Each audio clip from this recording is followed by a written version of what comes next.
কেউ টাকা ধার দিলে সে চাওয়ার আগে টাকাটা ফেরত দিন, ভদ্রতা নাম্বার 1। 2 নাম্বার, কাউকে আপনি কল করেছেন 2বারে বেশি কল করবেন না। সে যদি না ধরে কল করলে, আপনি কল করেছেন 2বারের পর ধরে নাই, তার মানে আপনার কল থেকেও গুরুত্বপূর্ণ কাজে ব্যস্ত আছে, পরে কল করেন। 3 নাম্বার, ফোনের রিংটোন এমন রাখবেন না যাতে আশেপাশের মোটামুটি কয়েক বর্গ কিলোমিটার লোকজন একদম জেগে যায়। পাবলিক প্লেসে ফোন ভাইব্রেশন রাখুন বা সাইলেন্ট রাখুন। ফোনে আজকাল ছবি তোলা হয় অনেক, ছবি তোলার জন্য যদি কেউ ফোন দেয়, তার ওই ফোনের ডানে বামে কেউ দেখার চেষ্টা করবেন না। গ্যালারিতে যেটা দেখতে দিয়েছে সেটা দেখেন, আপনি তো জানেন না ডানে বামে কি ছবি আছে।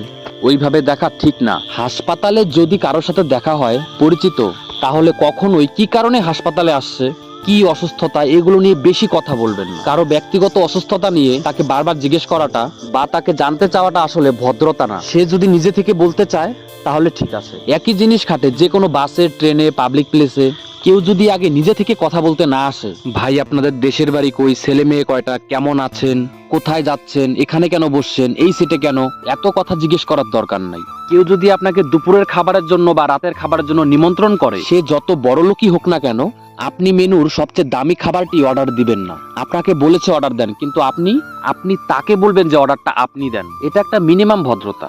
অনেকদিন পরে কারোর সাথে দেখা হলে তার এখন বেতন কেমন, কি অবস্থা, চেহারা এরকম হয়ে গিয়েছে কেন, এই ধরনের কথাবার্তা আপনারা জিজ্ঞেস করবেন না, এটা ঠিক না।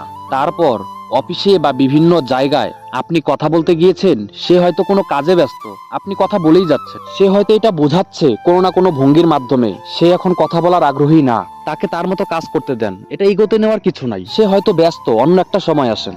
বিবাহিত কাপলদের সাথে দেখা হলে, নতুন যাদের 1-1.5 বছর 2 বছর আগে বিয়ে হয়েছে, 6 মাস আগে বিয়ে হয়েছে, দেখা হলেই আমাদের দেশে জিজ্ঞেস করে সবাই কবে বাচ্চা নিচ্ছ, কি অবস্থা।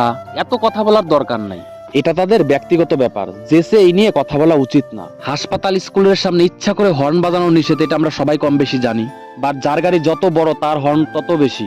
এটাও ভদ্রতা বোধ না, আপনি যখন তখন হর্ন দিচ্ছেন, এগুলো ভদ্রতা বোধের মধ্যে পড়ে না, এগুলো চেঞ্জ করবেন। আর যখন তখন ভিডিও কল দিয়ে বসবেন না লোকজনকে। আজকাল দেখতে পাই বিভিন্ন প্ল্যাটফর্মে, আপনি চেনেন না, ভিডিও কল দিয়ে বসে আছেন। যাই হোক, কিছু ভদ্রতা বোধের উদাহরণ দিলাম। ধারের টাকা ফেরত দিবেন, কারো ফোন নিয়ে বেশি বাড়াবাড়ি করার দরকার নেই, কারোর সাথে দেখা হলে নানান কিছু বলার আগে দরকার নেই, কবে বাচ্চা নিবে কি নিবে এগুলো বলার দরকার নাই, খাবারের জন্য ইনভাইট করেছে সবকিছু আমি খেয়ে ফেলি, এগুলো করার দরকার নেই। শুনুন, আমরা একটু একে অপরের প্রতি সমানশীল থাকি, ভদ্রতা বোধ, কমন সেন্স ব্যবহার করি, দেখবেন আপনি এবং আপনার চারপাশের লোক ভালো আছে। আর কি বলবো, ভিডিওটি যদি ভালো লাগে অবশ্যই লাইক, কমেন্ট, শেয়ার করে পাশে থাকবেন।